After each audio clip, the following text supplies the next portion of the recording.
Moi, je suis d'accord sur la dimension institutionnelle avec toutes les propositions qui ont été faites, donc je vais vous épargner de les répéter. Il y en a quelques-unes sur lesquelles je pense qu'il y a des débats. Alors moi, je suis extrêmement réservée sur l'histoire du nombre de parlementaires. Bien sûr, je vois bien quelles sont les intentions du président en parlant de ça, mais enfin, franchement, je pense que le mieux, c'est de ne pas se concentrer sur ça. On aura juste l'air d'essayer de défendre sa gâche pour ceux qui les ont encore et d'autres qui voudraient les reprendre. Et puis, je pense que c'est extrêmement secondaire. Donc moi, je pense qu'il faut éviter de se mobiliser sur ça.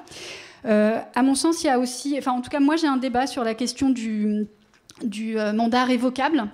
Je vois bien les intérêts que ça représente et j'en partage beaucoup. Mais justement, vous parliez tout à l'heure, Aurélien, d'un certain nombre de votes. Alors évidemment, moi je suis contente de mes votes, de certains en tout cas. Et je me dis que malgré tout, c'est quand même un problème si tous les ans, par exemple, on est susceptible d'être mis dehors parce que des fois, la politique, ça demande aussi du temps. Et par exemple, au moment de l'état d'urgence, moi je fais partie, c'était pas si simple, enfin il n'y a pas de gloire à ça, hein, on émarge à 5 000 € par mois, on peut prendre de temps en temps des risques. J'ai voté contre l'état d'urgence. À ce moment-là, je me serais fait foutre dehors, c'est sûr. Et personnellement, je trouve que ce serait dommage. Bon, ça a juste été retardé de 2 ans. Mais donc c'est pour ça que sur ça, je suis un peu... Je ne sais pas. Voilà. Et puis la dernière chose, c'est sur la question du mandat non renouvelable du président de la République. Et ça me permettra de faire la transition sur le cœur de ce que je voulais dire. C'est pareil, je ne sais pas si ça doit être un mandat de 5 ou de 7 ans, qui soit renouvelable ou pas. Pas trop, c'est sûr. Mais je pense que défendre cette proposition... Alors même, ça ne concerne personne, ça nous concerne tous, alors même que soi-même, on enchaîne 3, 4 ou 5 mandats de suite, ça ne nous rend pas très crédibles. Je conviens que ça n'est pas exactement la même chose, mais je pense que c'est vraiment un enjeu. Et à mon sens, comme je suis d'accord encore une fois avec presque tout, il n'y avait pas de contradiction dans les propositions institutionnelles que vous avez faites.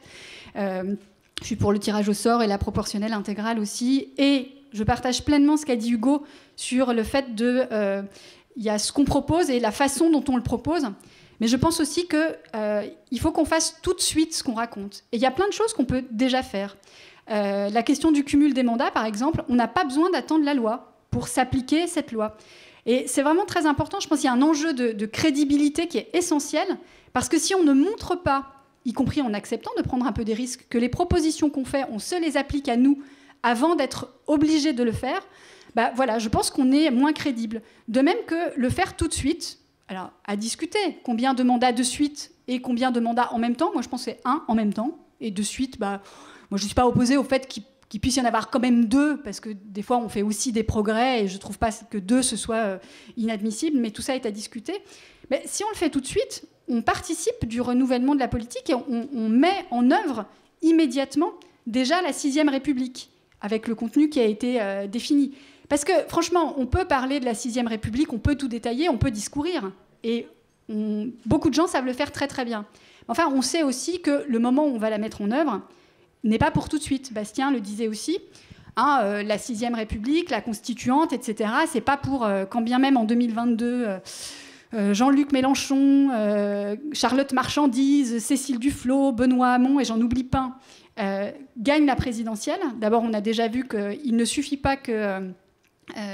on ait porté des candidats avec des idées pour que ça suffise, pour que ce qui a été dit se retrouve traduit dans les faits.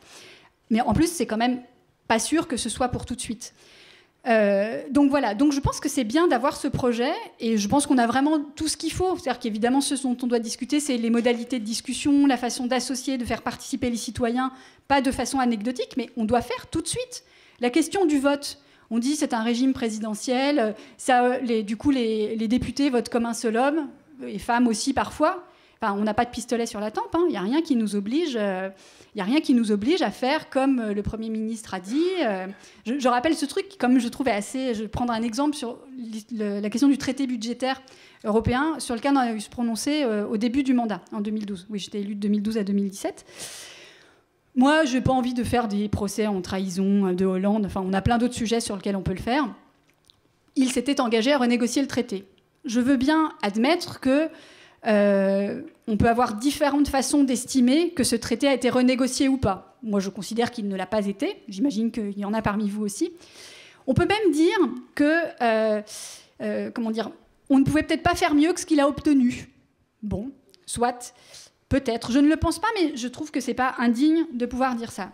Ce que vraiment je n'ai pas compris et pas accepté, c'est le fait qu'on insulte presque ceux qui s'apprêtaient à voter contre. Enfin, c'était quand même pas un point de vue inimaginable. Je parle même pas du fond politique, je parle juste de la question démocratique. Hollande avait dit qu'il renégocierait le traité. Mais ce qui m'a le plus choqué, de très loin, c'est des camarades croisés dans les couloirs qui disent « Ah oui, t'as raison, vous avez raison, etc. Mais tu comprends, je subis trop de pression. » Et donc là, je demande quelles sont ces pressions insupportables. Et donc, c'était soit des camarades qui voulaient être candidats à la prochaine cantonale, sûrement d'excellents cantonniers potentiels. Hein. Moi, je ne remets pas du tout en cause leur sincérité, etc. Et puis, des pressions, des gens qui vous engueulent, qui vous disent « tu ne peux pas faire ça, etc. Je vais te tuer politiquement, parfois. » Souvent, il n'y a pas besoin d'en faire tant hein, pour que... Et vraiment, je me redisais ce truc, pardon de le répéter, mais quand on vient d'être élu, qu'on en a pour 5 ans, qu'on touche 5 000 € par mois, qu'on considère que c'est ça qu'il faut faire et qu'on ne le fait pas, c'est quand même vraiment un problème. Donc, je pense qu'il ne faut pas non plus...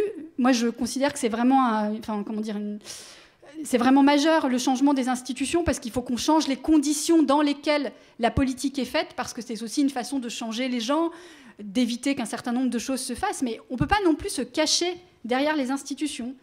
Les votes, on vote comme on veut. Comme on veut, on est libre. C'est pour ça que je suis aussi extrêmement réservée.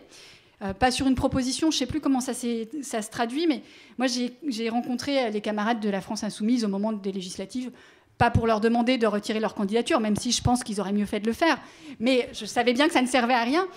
Et donc ils m'ont proposé, enfin ils m'ont montré la charte que vous aviez là. Alors moi dans cette charte, je faisais déjà tout. Donc je pouvais continuer à le défendre, parce que concrètement, je le faisais en plus déjà. Il y avait juste un truc que je ne voulais pas faire, c'était, pardon de la caricature que je vais faire, j'ai bien conscience du fait que c'est un petit peu caricatural, c'est qu'on devrait voter à l'Assemblée comme Jean-Luc avait dit de voter. Je sais que je caricature un petit peu, hein.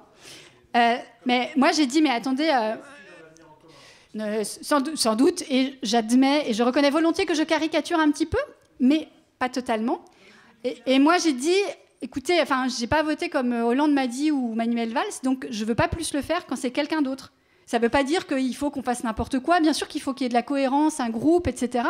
Et voilà, je trouve que tous ces trucs-là sont vraiment à discuter. Mais voilà, le fond de ma pensée, c'est que je pense qu'on peut tout de suite pratiquer un certain nombre de choses, que c'est une façon déjà de changer la société et la politique que de le mettre en œuvre. Ça nous change nous-mêmes. C'est important, alors parfois de façon un peu douloureuse, j'en conviens. Et puis, ça nous crédibilise, je pense, auprès de la population.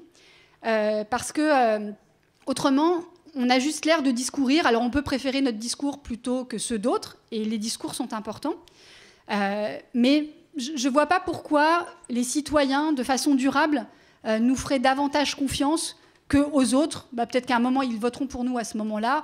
Et puis, finalement, après, ce sera pour d'autres. J'ai très certainement oublié énormément de choses essentielles, mais comme je suis sûre que vous en avez aussi à dire, je vais m'arrêter là. Oui, et pardon, ça c'était un truc essentiel. Je voulais m'excuser d'ailleurs, et Pierre n'est plus là. J'étais un petit peu impolie tout à l'heure, parce que je lui montrais la montre. Et ça fait partie de ces choses. Macron ne nous empêche pas de nous appliquer à nous-mêmes ces règles dans la question de la répartition du temps de parole. Par exemple, c'est un enjeu démocratique important, et ça, on peut le mettre en pratique. Donc ça fait partie des choses que les gens qui ont l'habitude de parler souvent, pour dire des trucs passionnants évidemment, à la tribune, doivent pouvoir se retenir pour permettre aux citoyens qui sont dans la salle, comme à ceux qui sont dans le pays, de pouvoir intervenir davantage.